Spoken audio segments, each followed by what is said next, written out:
அன்புள்ள நண்பர்களுக்கு வணக்கம். நான் உங்கள் சோழ நாட்டான். இப்போ கொஞ்ச நேரத்துக்கு முன்னாடி ஒரு காணொளி பார்த்தோம். அந்த காணொளியில் சரியாக தெரியலை அப்படின்ற மாதிரி இருந்தது. இப்போ நீங்கள் பார்த்தீங்கன்னா ஓரளவுக்கு தெளிவாக இருக்கும். ஏன்னா இப்போ நான் ஜூம் பண்ணி வச்சுருக்கேன்.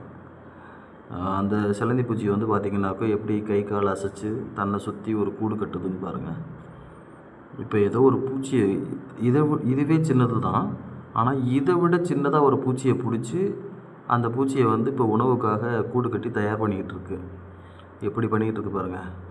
நம்ம இதை ஒரு எறும்புன்னு நினச்சிக்குவோம், ஆனால் இது எறும்பு கிடையாது. ஒரு சின்ன சைஸு சிலந்தி, அதை விட சின்னதாக ஒரு எறும்பை பிடிச்சி அதோட உணவுக்காக இப்போ தயார் பண்ணிக்கிட்டு இருக்கு. உலகத்தில் எவ்வளவு பூச்சிகள் இருக்குது பாருங்கள். இதெல்லாம் வாழ்கிறதுக்கு உரிமை இருக்குது, ஆனால் நாமெல்லாம் இதை கொண்டுக்கிட்டு இருக்கோம். தயவு செஞ்சு இது மாதிரி உயிர்களை எல்லாம் கொல்லாதீங்க நண்பர்களே. நன்றி, வணக்கம்.